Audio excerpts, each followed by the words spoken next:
Um grande dia a todos. Iniciamos o programa Nossa Cidade, um programa que procura levar informações aos munícipes sobre tudo o que acontece na cidade, sua organização política, social e administrativa, direitos e deveres dos cidadãos. Nossa filosofia é a seguinte: se estivermos bem pessoalmente, se nossa cidade estiver bem, o Brasil estará bem. Inicialmente, os cumprimentos de Beatriz Goldman, socióloga e fisioterapeuta. Olá, Luiz, tudo bem? Olá, queridos ouvintes da Rádio Moarandu. É um grande prazer estar aqui com vocês hoje. Muito bem, e contamos hoje com muito prazer com a presença do Dr. Carlos Eduardo Marques.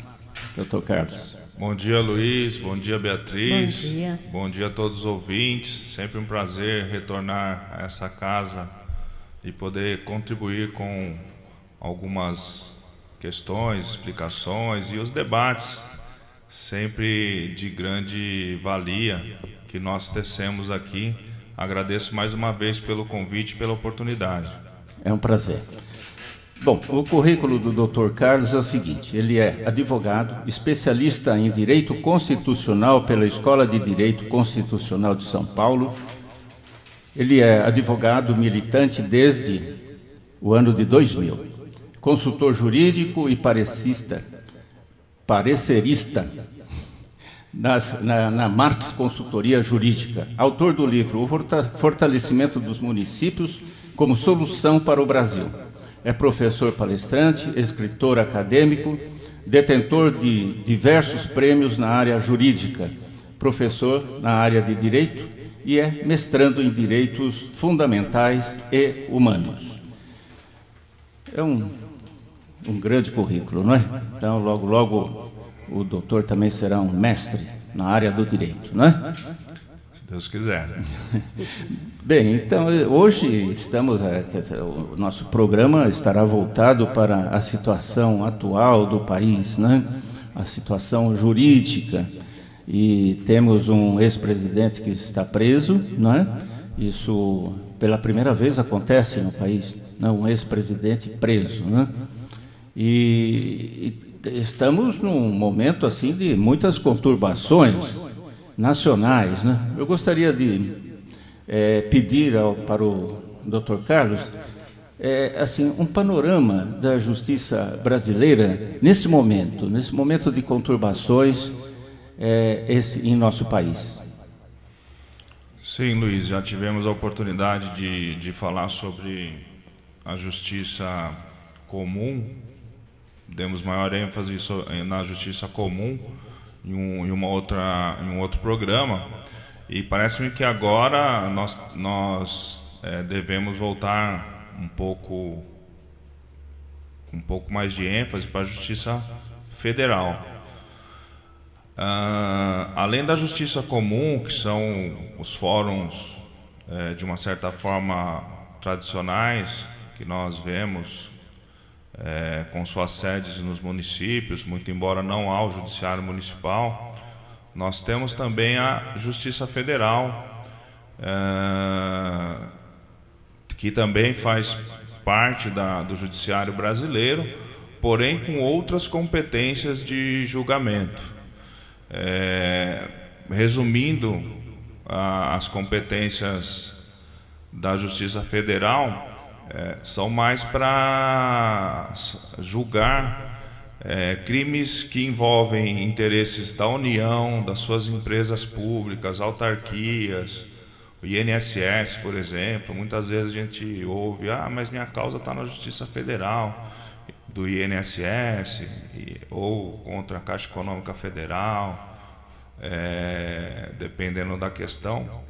E o ouvinte às vezes não tem essa percepção, essa informação de que a justiça comum é um pouco diferente, ou a competência da justiça comum um pouco diferente com a competência da Justiça Federal, que, volta a frisar, tem maior ênfase para julgar questões que envolvem a União Federal, o país e suas empresas, autarquias, etc.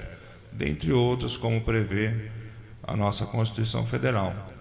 Sim. E, doutor, o senhor acredita, porque nós temos os poderes aqui separados, né? E todos eles estão sendo assim muito criticados, né? O legislativo, o poder legislativo, o poder executivo e até mesmo o poder judiciário.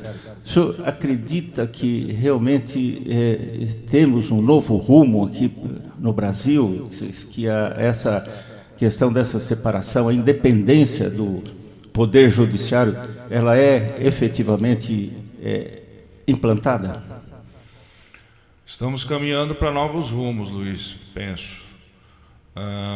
Como você mesmo disse agora há pouco, uma situação inédita no Brasil, um ex-presidente preso, independente de qual partido seja.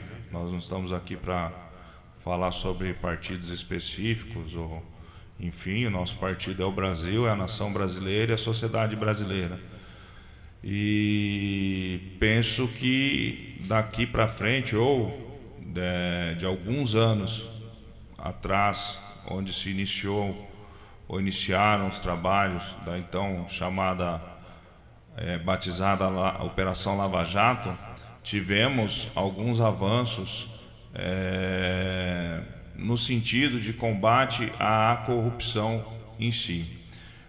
A independência do Poder Judiciário, a própria Constituição fala que os poderes são harmônicos e independentes entre si, Poder Executivo, Legislativo e o Judiciário. A independência do Judiciário ela tem que se manter, senão, sob pena até de insegurança jurídica e de maiores conturbações para a nação brasileira. Sim. Acredito que também estamos num momento onde o Judiciário, que é a última trincheira onde a sociedade busca a proteção dos seus direitos, e inclusive com a Suprema Corte, o STF, como intérprete da Constituição Federal de 1988, é a hora dele também se firmar cada vez mais. Lembrando que os membros do Poder Judiciário, eles ingressam na carreira através de concurso público e chegam até a segunda instância por meio de concursos públicos. Então, eles não são eleitos pelo povo ou pelo voto, como o Poder Executivo e o Poder Legislativo do nosso país. Essa questão, o senhor não acha que poderia ser um pouquinho alterada? Porque, digamos, todos os governantes são eleitos, né? O povo dá o aval para esse ou para aquele. Nessa questão do Poder Judiciário, não seria interessante se o povo pudesse participar também da escolha dos juízes, dos ministros, né? Porque fica parecendo uma coisa assim um pouco corporativista também, não é? Por exemplo, numa determinada comarca, digamos, aquele juiz que vai tratar da justiça, né, das pessoas dessa comarca, elas talvez, depois de uma análise, digamos, do Poder Judiciário, todas as credenciais e tudo mais, poderiam ter os candidatos também passando por um crivo do povo, não é? O senhor não acha que seria interessante? Porque daria, digamos, maior segurança para aquele que está sendo julgado, né? Luiz, penso que o atual modelo para ingresso na magistratura, seja ela estadual ou federal, atual que nós temos, que é por meio de concursos públicos, concurso com 4, 5 fases, e de candidatos realmente que estudam e passam porque estão preparados. Penso que no momento não se deveria mexer, sob pena de politizarmos também o processo de escolha dos magistrados. Então, se nós politizássemos, como foi perguntado, esse processo de escolha dos magistrados, todas as mazelas que nós temos hoje e discutimos no sistema eleitoral brasileiro seria trazido para o sistema judiciário. O que me parece que aí a coisa ficaria um pouco mais não tão segura, né, em termos de segurança jurídica realmente. Com relação às Supremas Cortes, aos ministros, penso, aí sim, esses são escolhidos, indicados pelo presidente da República, tanto os ministros do STF, do STJ e demais cortes da nação. Esse sim tem indicações políticas do chefe do executivo, né? Basta ter reputação ilibada, mais de 35 anos, passa por uma sabatina no Senado Federal. Até então a história não tem notícia que ninguém tivesse sido reprovado, né? Mas penso que talvez aí nessa instância, nas cortes superiores, sim, poderíamos ter mudanças para indicação de ministros e tudo mais, porque senão fica dá a parecer que as indicações aí sim são políticas, talvez, né? Não entrando em nenhum momento no mérito de competência ou não, sim, de nenhum ministro que exerça o seu mistério atualmente, ou que já exerceu, ou que vai exercer. Eu percebo que existe uma pressão, de um lado da sociedade, cobrando dos ministros do Supremo uma postura independente da pessoa que o indicou, né?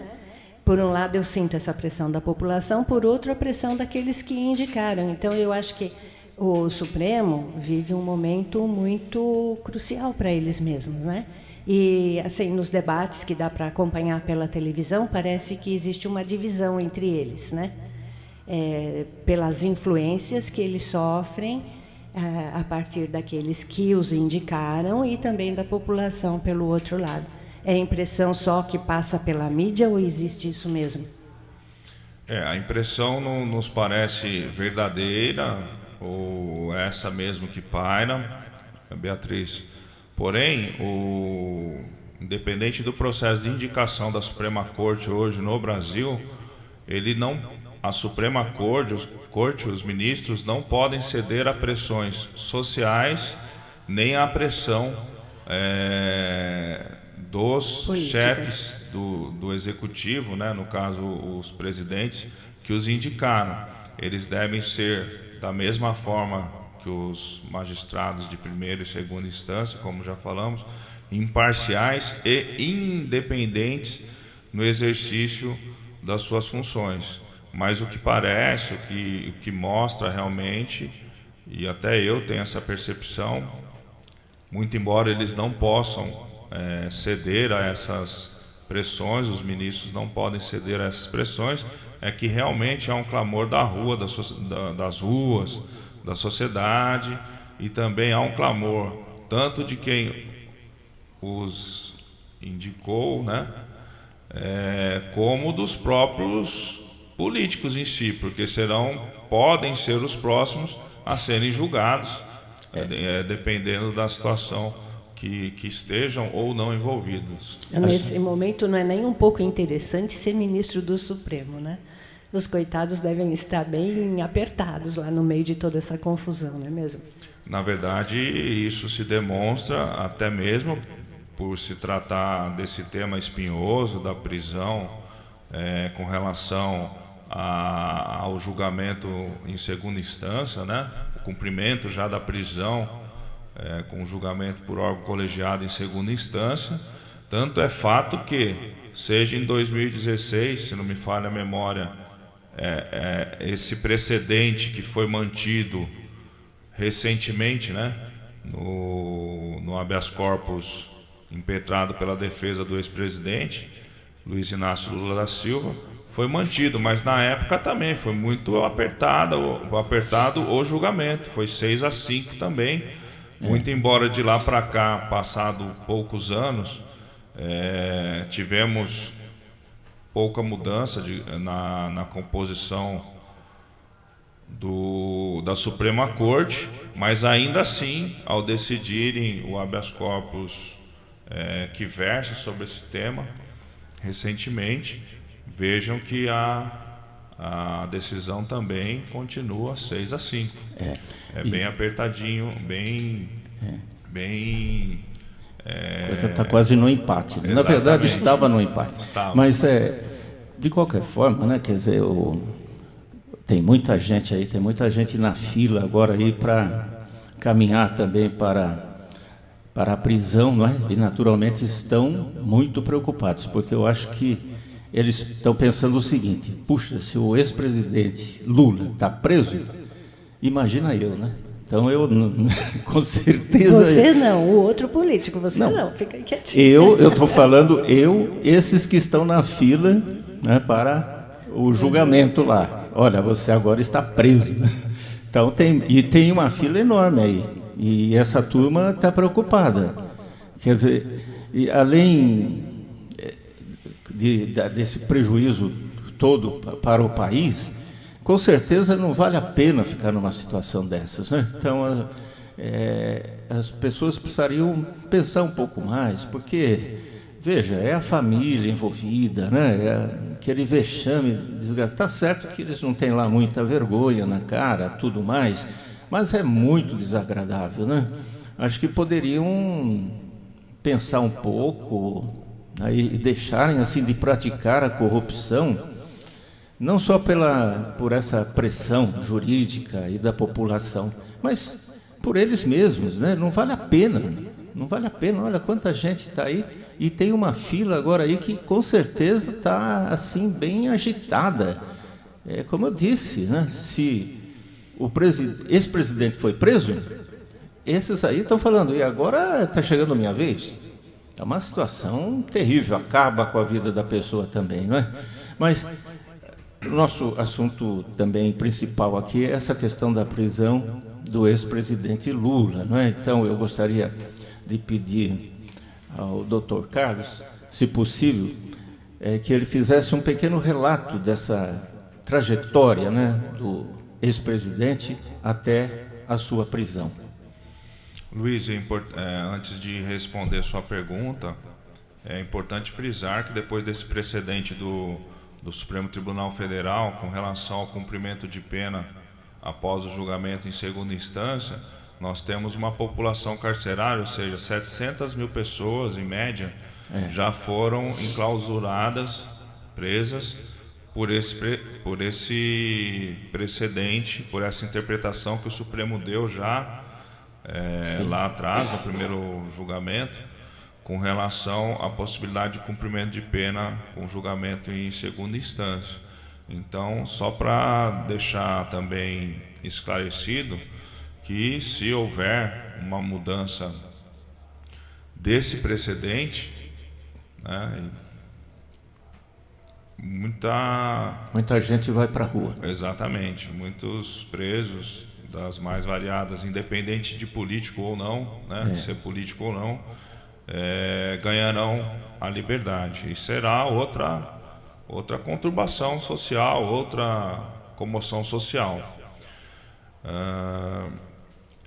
Com relação ao que culminou a prisão do ex-presidente Lula, começou então uma investigação, tudo relata, né, que deu início a uma investigação em Londrina, se não me falha a memória. Não se sabia até então a dimensão ou aonde poderia se chegar. Começaram a investigar postos de gasolinas, né, e até que batizaram de Operação Lava Jato. E essa operação ela foi ganhando desdobramentos desde então, com doleiros envolvidos, e essas pessoas foram sendo presas, foram fazendo as delações premiadas, ou seja, fazendo aqueles acordos com a Procuradoria e delatando quem eram os seus cúmplices, os seus envolvidos, os demais envolvidos, etc. Veio aí numa sessão de prisões, inclusive de poderosos, não só do meio político, mas de grandes empresários brasileiros, de empresas de construção civil, dos mais diversos ramos empresariais, grandes figuras que até então também não se imaginava que o esquema era que a situação era tão abrangente. Também tivemos a prisão de políticos antes da prisão do então ex-presidente Luiz Inácio, deputados, o Eduardo Cunha, por exemplo, um dos que foram presos também, senadores, ministros de Estado. E essa operação ela chegou também em uma das empresas, talvez uma das maiores empresas do Brasil, que é a Petrobras, né? E percebeu-se, num determinado momento, é o que tudo nos traz, que a empresa em si, patrimônio público, empresa do povo, né? Dos cidadãos brasileiros, da sociedade brasileira, tinha sido, de uma certa forma, tomada de assalto, né? Loteada por cargos políticos que, na verdade, eram para se prevalecerem do cargo, né?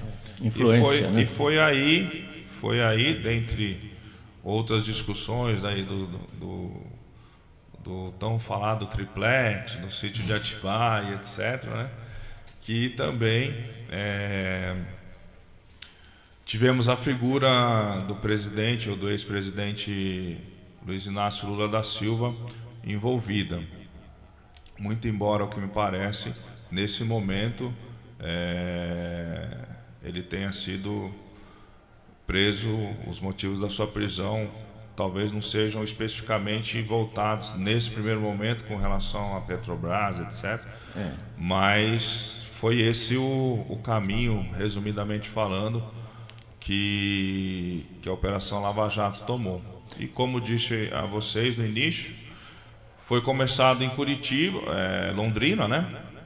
Caiu, esse processo foi distribuído em uma das varas, caiu nas mãos do juiz Sérgio Moro, e ele foi descortinando ele e os procuradores, né? Os procuradores investigando, ele sentenciando na medida das provas e fatos, materialidade que traziam para ele, e acabou culminando na prisão do ex-presidente Luiz Inácio Lula da Silva essa semana passada, né? Sábado.